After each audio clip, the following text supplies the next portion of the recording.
an open window. I'm rather cold.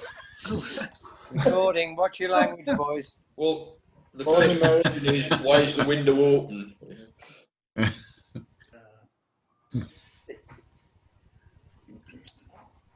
She doesn't know. Time for a team This song. forum gets better looking each week, doesn't it? It Why don't does. all the blokes go away?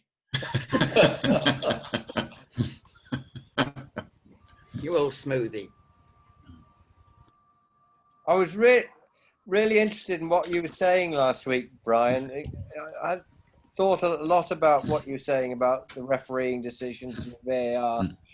Then we had another spate of football. I thought, no. Some more terrible non-decisions on VAR.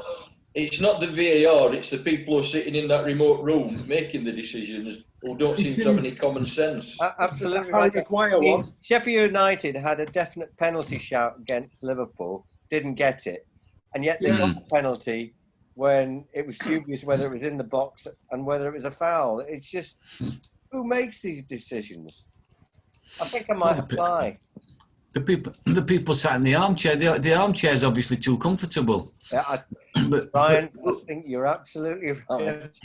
They're asleep half the time. yeah, but what you must remember is that football has got exactly what it asked for, right? Because what's happening now with VAR is what football asked for, and the reason why they asked for it. Didn't. Oh, it did because they were unable to accept the referee's decision when they felt, whether in practice or by perception, the referee had got it wrong. So instead of accepting it and getting on with it and living with it, what they wanted was the correct decision on every occasion.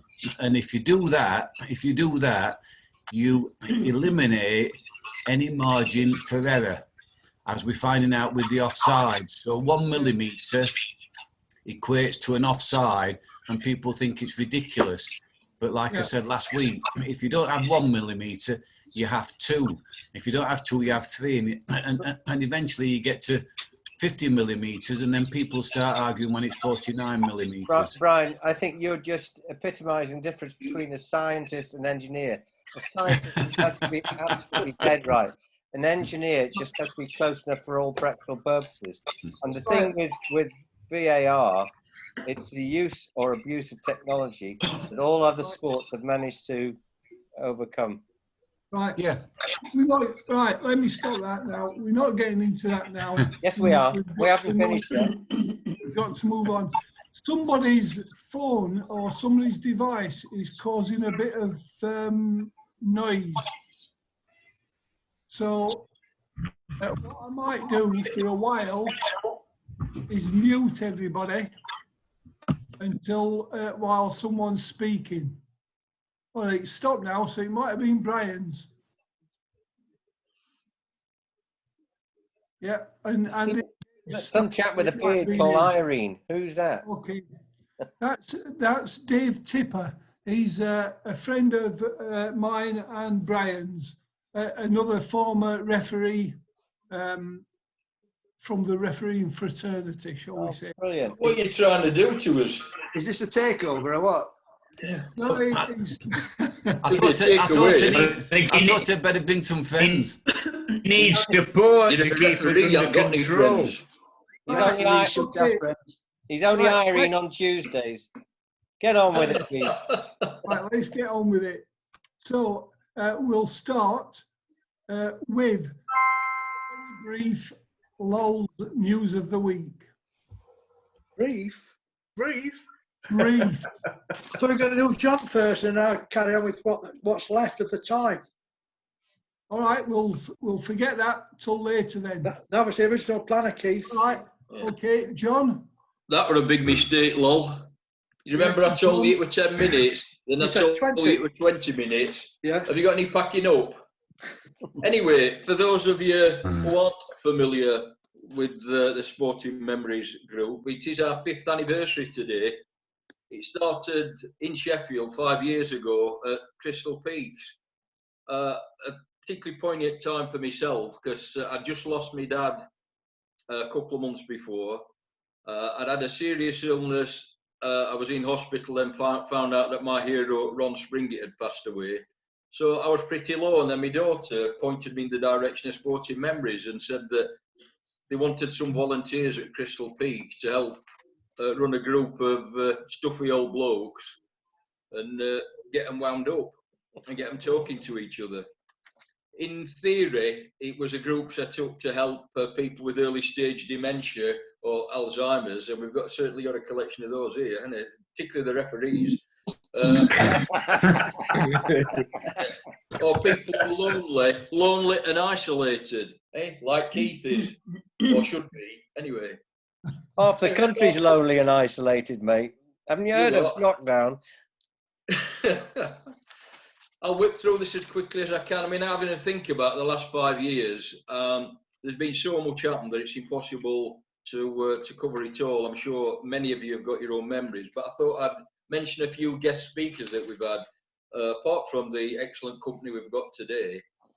Remember John White, the famous Spurs inside left? Yes. We had his son come to talk to us. He was part of a group who'd come up from London to learn how Sporting Memories was done, because we had developed a reputation of being quite good at doing Sporting Memories, and we had visits from various groups, including one from London that luckily for us included John White's son. And he came back to talk to us about his dad and a book he'd written about him, and personally I found it fascinating. It was a terrific day. If any of you who've experienced any of the things I'm talking about want to chip in and comment, by all means do that, because being an ex-pantomime dame, I can talk forever, but I don't want to. Tommy Crawshaw, the old Wednesday captain, well, his great-great-grandson came to talk to us and brought us some memorabilia, 2 Cup winners' medals, 2 league championship medals. I mean, when is a Wednesday I'm going to see stuff like that? Tommy Crawshaw came up from Peterborough, and again, another great session. Now, a real treat for me as a Wednesdayite, and many Unitedites, David Hagan, the son of Jimmy Hagan, came across from Lancashire, I think where he is, and gave us a really good session. And I found it thoroughly enjoyable. We had the Sheffield Sharks captain. I couldn't remember his name. I think he was Canadian, wasn't he? He was, I remember him. Canadian. Yeah, Sheffield Sharks. He was a big fella. Anyway, a big fella. Nobody was going to argue with him, but he was a really nice bloke. One of my favourites, Ted Hemsley. Ted Hemsley came along. I'm sure Catherine's met Ted before. I actually met Ted yesterday at the gym. Did you? Yeah, Is he still in good form? He was just going to start playing tennis. I'd just finished my Pilates class and he was going to start playing tennis. Oh, At the gym? Terrific. I thought you said you're on the gin. Anyway, I thought it was terrific bloke, great stories, lovely, affable, no side to him. A credit to United and Worcester, I think. We had John, I entirely agree, John. I thought he was tremendous. One of the highlights for me, Ted Hemsley. Absolutely agree, Paul. And it was his cricket as well that was as interesting as football. Yeah. And the trade-off at the beginning and end of the respective seasons. Very interesting. He's also a racing expert, total expert. Yes. Really? Yeah. That didn't come across. No, his betting shop. No, he never mentioned. Has he still got his betting shop, do you know? Well, I don't think he's got that now, but he has worked on race courses for a large part of his life on, should we call, security issues. Chris, he's a very knowledgeable guy. Have you been banished to the car, Chris? Yes, I'm freezing to death in the rain and the car for the sake of the group. I'm a martyr this morning. A martyr to the group. You're our outside broadcast team, are you? We've got Raymond Glendenning on top of the car. It could have been Grand Frank National. Anyway, we had the Lord Mayor, Anne Murphy. She came to see us, And as a result of that, we went to see her in the town hall, and she entertained us in the town hall. I mean, she didn't do any juggling or singing or anything like that, but we had a pretty good hour or so in the town hall that led to other things that I shall mention shortly. Alan Biggs, now there's a man, yeah, good writer, very knowledgeable, and I thought it was very humorous and warm, and I enjoyed his visit. What about you, lads? Yeah, brilliant. Yeah. Was good. Yeah. Good man. If only I could read the next one, I'd tell you who it was. Anyway. Oh, yeah, we had Paul the Biscuit, and his son brought in his Olympic torch. That was a good thing. I don't know if anybody had seen an Olympic torch before or since, but Paul, your son, your lad, brought his Olympic torch in, didn't he? He Proud did, moment. yeah. Has he given it back? You'd not Yeah. get it off him, I tell you. Can't get it off him, I'm not surprised. No, Although can't. some people did sell theirs, didn't they? Yes, Yeah. they did. He'd not Yeah. do that. Yeah. John Garrett, United historian amongst other things, multi-talented, polymath, knows naught about Wednesday, but thinks he does. But he was, yeah, brilliant speaker though, very entertaining, Writer. really, really enjoyable until he started talking about Wednesday. Yeah. We had a channel swimmer, didn't we, that inspired us all. Since then, none of us have been able to resist diving in a river, have we? Eh? No. I Or can't remember swim in the channel. consequently. You what? Or does a Wednesdayite jumping in a river, I should say. Yeah. And I do seem to remember we had a pistol shooter, or that's what he said he was, but it was that mask on his face that were a bit scary, and we all had to have pockets, didn't we? It was that lady pistol shooter from the Olympics. Yes. We never did get No, that no, money back, did we? no, John. No, John. No, John. No, John. No, John. Not pistol. No, John. Shotgun. Shotgun. No Yeah. wonder. She'd done the Halifax before she came in to see us, hadn't she? And it was the Commonwealth Games. She, Yeah, completed the Commonwealth skip. Games. Yeah. Well, I was so And scared. I can't remember who she was or what she was carrying. I thought it was a very nice medal she had. It was. Bronze medal she won, but I Yeah. thought the medal itself was very, very, very nice medal. It was a very nice medal. And of I've worked course, with her. You've done I've what? worked with her in the Have past. you? What, in the police? Yeah. Yeah. Police marksman. Police marksman. No, Yeah. I wasn't firearms trained. There were too many nutters, Paul. Too many. Fortunately. Well, in the police, Paul. Yeah. Yeah, I've been brought up. I was brought up with guns. We're living in the countryside, and Where? some of them policemen, no, crackers. Yeah. Were you on that raid yesterday with the SBS, Paul? No. Oh. Can't swim.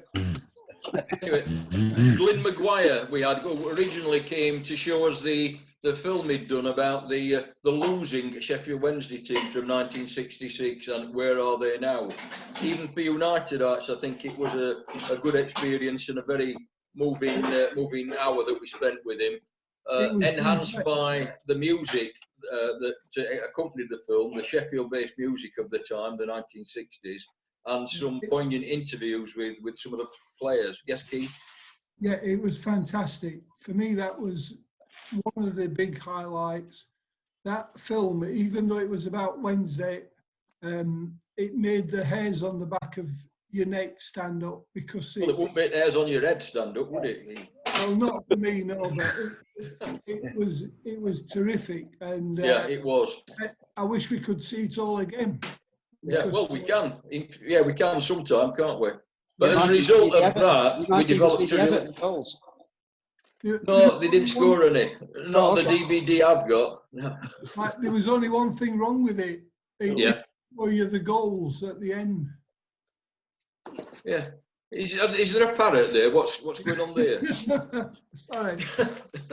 Anyway, as a result of that, we developed a very interesting and profitable relationship with Glyn Maguire that continues to this day, and he sent us a good luck message, as you know, earlier on today on WhatsApp. Places we visited: Hillsborough. We went to see the legendary England and Wednesday physio Alan Smith, at Hillsbury, gave us a really good talk. I thought it was terrific. We also went to see Wednesday play against Norwich, and they won 5-1, didn't they? 5-1. When's that ever going to happen again? 5-0. Pardon? 5-0, John. 5-0. I was being generous to 5-0. opposition. Being generous to opposition. Nobody usually gets nil against us, do they? Can I just? And then we went to see, you what, Keith? You what? I didn't go to that. Didn't you? That's why we won. On principle. Wonder why, Keith. Yeah. We also went to see John Pearson and Mike Pickering, and some of us had some fitness coaching from them, didn't you, Paul the Biscuit? I believe I Although you were more likely to give them some fitness coaching, weren't you? did. If only. Yeah. Now, Bramall Lane, I'm a bit misty about Bramall Lane, because I think we went to, there was a trip to see your League Cup final, Keith. That's and right, yeah. I've been to see the museum. I can't remember if we as a group went to see the museum and John Garrett, but I've been there to see the museum, and several did go to your League Cup final at Bramall Lane, didn't they? Yeah. Went to see the Sheffield Steelers to a match and talked to the manager, who was really good, warm, welcoming, and then after we'd been, he got sacked. Yeah. Yeah. And then Sally and Tricia, who are our librarian leaders at the time, were escorted by 2 hulking ice hockey players, and we never saw them again, did we? We never saw the ice hockey players again. You haven't mentioned the National Football Museum. What is legendary about the National Football Museum? The bus. The bus. The bus. Tricia booked a 17-seater bus. Now, for those of us who don't know what happened, how many seats would you think were for passengers on a 17-seater bus? 16. Rubbish. Rubbish. You book a 17-seater bus, you expect 17 seats. There were 17 of us, but there were only 16 seats because one of the seats was for the driver. So some of us got in a car, and we went in a car, didn't we, Keith? We did. Yes, We did, and then we got lost in Manchester, didn't we, Keith? We did. Yeah. But having said that, I think we had a great day at the museum. Oh, fabulous. We didn't have a night at the museum, which would have been funnier, but we did have a great day. Yes, So Rob. good, you went again. Big Paul. Big Paul. Can I just mention, John, the 2 chaps that came from from Manchester, from the National Football.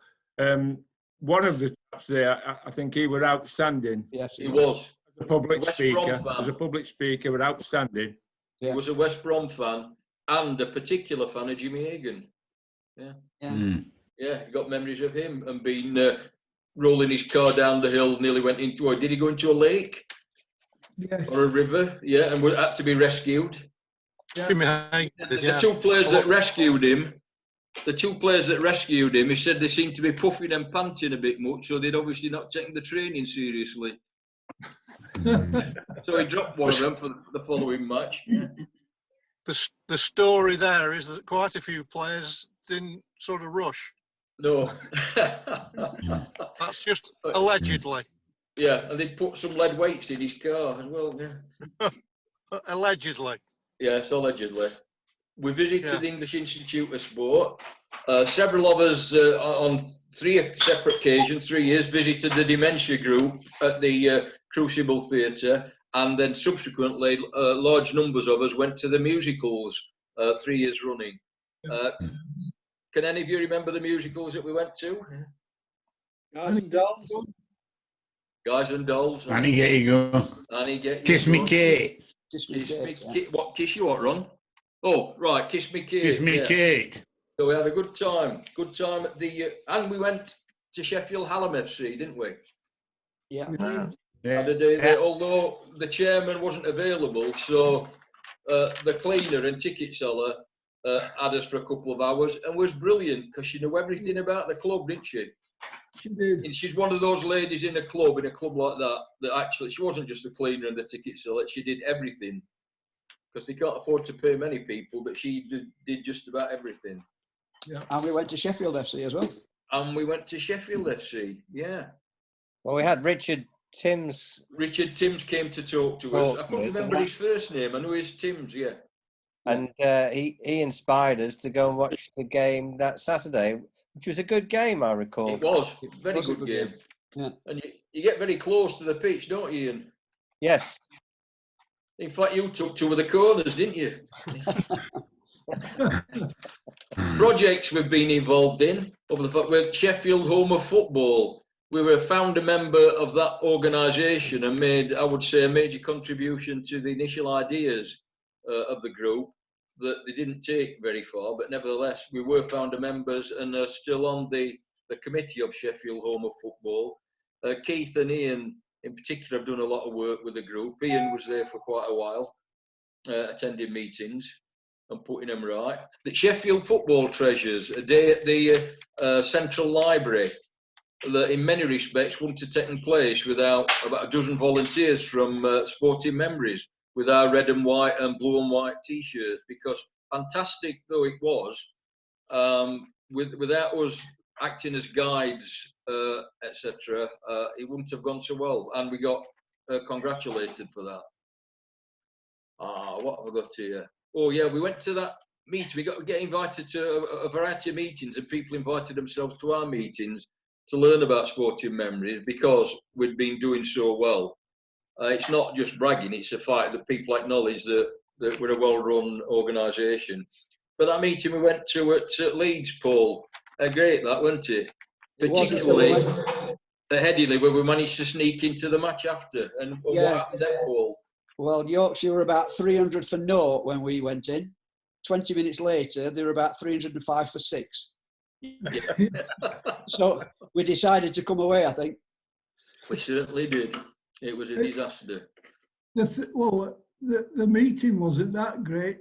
We went, I think there were the 4 of us or 5 of us went to see a room full of people. And when we got there, I think we were more than half of the number of people that turned up. So we were a bit bemused by it. Yeah. So we went to watch the cricket. We went to watch the cricket, and that was disastrous. Yeah. We've had quite a few characters. There's a few on the screen now I can see over the 5 years. Old Ed and his singing, Cyril and his artwork, Tricia and Sally, anyway. Old John and his poems in the early days, and Barry and Colin and their art. Yeah, I think that's what's made the group, the banter and the characters that we've got. A lot of it has transferred to the Zoom, fortunately, and we get similar sort of banter and similar sorts of characters here, and that's what makes us sort of lively and vibrant, I would say. And we miss some of the older people. Can I interrupt, John? Just for those who didn't attend those meetings, just to let you know, they're on the website, all the recordings and what have you, and some of them are really worth watching again. It's like a good book. When you read it second or third time, you pick up bits that you didn't realise the first time through. And Ted Elmsley was one particular one that was so much in that particular presentation. Oh, yeah. So they're all up there. And talking about the website, I mean, one of the things that's happened since, I'll mention it later, is Ian, the website that Ian's produced on behalf of Sporting Memories, how fantastic that is. And if you haven't paid it a visit, if you haven't looked at it yet, I'd strongly advise you to do that. There's a lot of good stuff there, including many videos that we did with Glyn Maguire and all sorts of background stuff about the group. It's terrific. What is it? Is it Sheffield SM? SM Sheffield. www.smsheffield.co.uk. That's it. Excellent.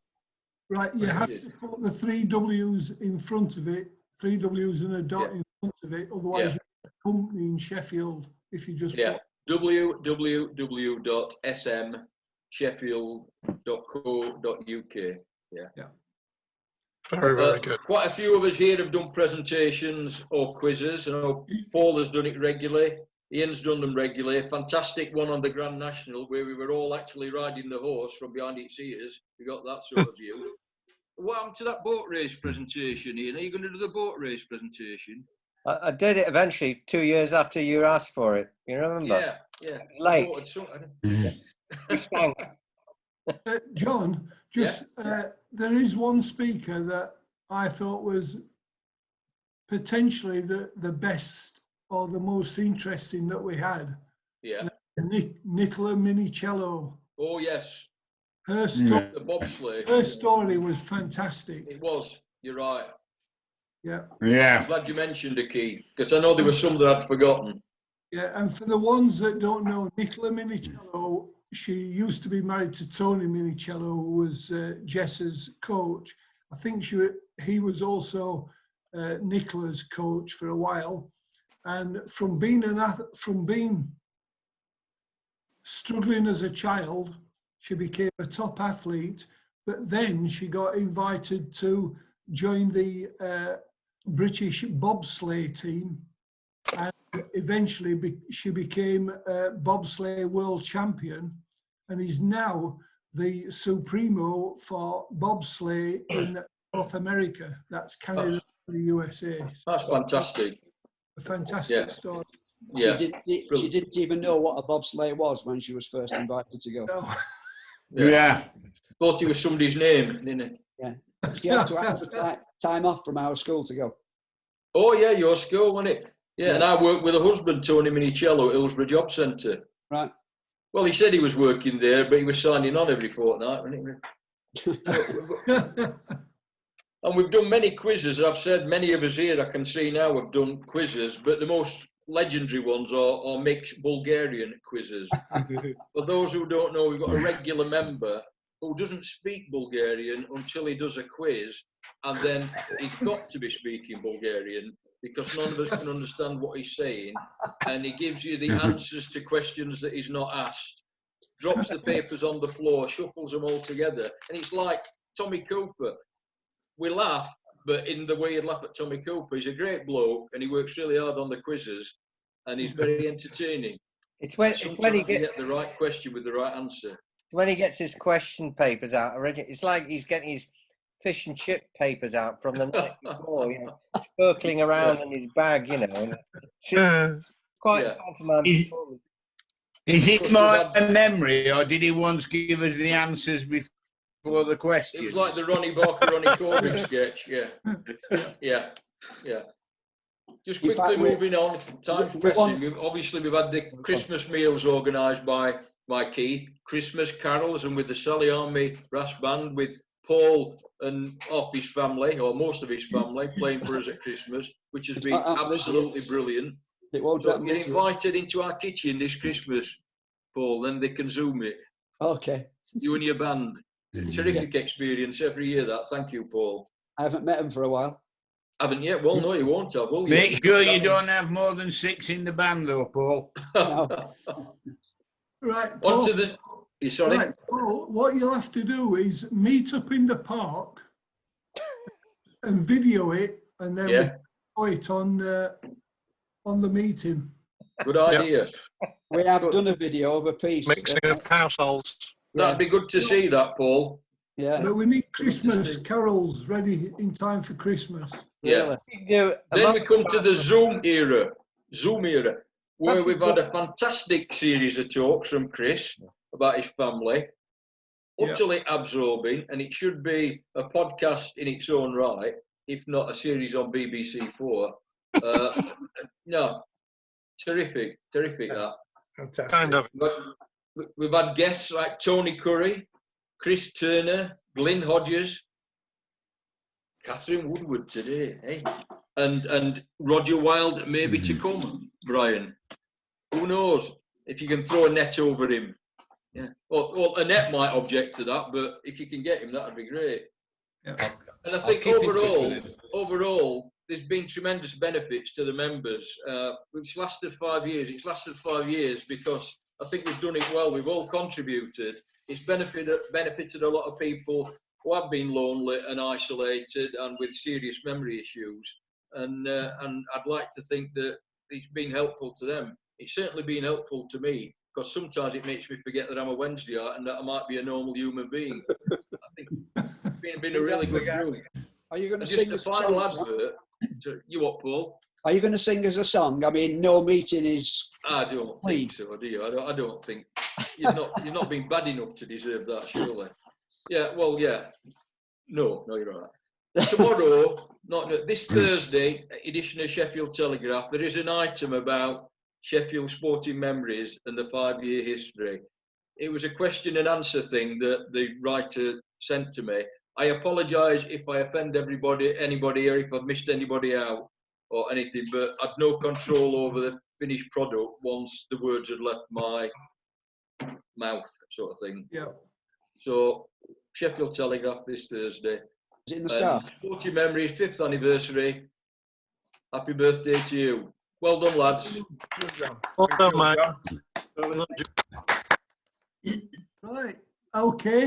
We've got 6 minutes left. So if Kath is ready to rumble, we could start with Kath now and have the first question or so, and then we'll when we come back for the second half, we can continue with Kath's story. So, Kath, the first question is, where did you grow up? I grew up on Myrtle Road in Sheffield, Oh, opposite next the bowling ground. Yeah. Bowling ground, yeah. And I think I can probably say that's how my story regarding Sheffield United started, because I'm sure most of you that have followed Sheffield United will know that the bowling ground was Sheffield United's training ground, and my younger brother in the school holidays was on there every single day collecting the same autographs every single day. As soon as he saw the players arriving, him and his friends would go on. There were no restrictions, anybody could walk on. And one day, a friend of mine that lived just along the road, we were both 15 at the time, and on a Saturday we used to see this group of boys walking on the road, all dressed very smartly. And we didn't know who they were, but they all looked all right. And when you're a 15-year-old girl and you see a bunch of nice-looking young lads, you're a bit curious. And my brother said, oh, those boys, they play for Sheffield United. Oh, do they? Right. And then one day he came home when he'd been on the ground and said, you know those boys that walk on the road on a Saturday? Yeah. Well, they want to know if you want to go and watch them play football tomorrow. They're playing on the bowling ground at 11 o'clock. So me and my friend, as you do, thought, why not? And that was how it all started. That's where my story with Sheffield United started. And I'm still there. So... it's like being cursed. Well, it just depends. It just depends. So from that is when I first got to know Alan. Lots of people always thought I'd met him when I went to Sheffield United, but no, I didn't. I met him, first of all, when I was 15. We didn't have mobile phones. We didn't even have a phone at home. So it was not easy. And he lived in Silkstone Common and I lived in Sheffield. So it wasn't easy to keep in touch. And he had to come on the train if he came to Sheffield. So it was just, we were just friends. And sometimes we'd see him. Me and my friend used to be in town and make sure we got on the same bus in Pond Street that they would be getting on to come up East Bank Road, to be walking on Myrtle Road, and just happen to be sat behind them on the bus, and this sort of thing that you do when you're 15. So that's really how it started. We went out for a little bit when I was about 18. Then again, I went to work at Jessup Savile down at Brightside when I left college.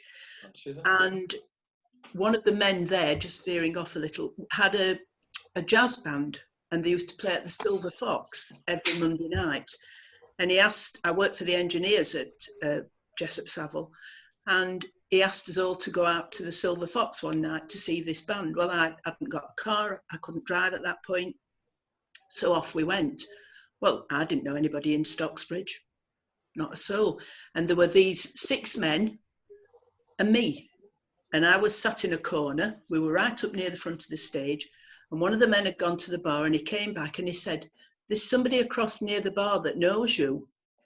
Is there? I said, well, I don't know anybody in Stocksbridge, and the place used to get packed. And he said, well, he says, will I tell you to go across? I said, but I don't know anybody in Stocksbridge. And I sort of were peering through the crowd, And suddenly this hand is waving at me, and it was Alan. And I thought, oh yes, I'll go across. So I threaded my way through the crowd, and off I went. And we stood chatting for ages, and I'd not probably seen him for a couple of years. And then he just suddenly said to me, I'm getting married next Saturday, or whenever it was. I went, oh. And I was so disappointed because I thought he'd asked me to go across because we hadn't seen each other for a few years, and he was sort of wanting to rekindle a bit of a relationship, but that wasn't to be. So that was the end of that. And then eventually, I once saw him in town on a pre-season. I was then working on Carver Street, and I bumped into him. We went and had a coffee and just a chit chat, and that was it. And then eventually in 1971, at the instigation of my younger brother, the job was advertised to go and work at Sheffield United. So he wanted me to apply. He thought it was a dream job. So in 1971, I applied and I got the job. And the wage was... Yeah, let me stop you there because we've less than a minute to go. Right, okay. I'll end the meeting now because if we don't end it now, the recording of it goes a bit askew. So 11:50. We were just talking about your wages when you come back. Yeah. Yes. We'll recommence. Oh yeah, I'll remember. So Yeah. that's it. We'll see you shortly. Right, Yes, yeah. okay.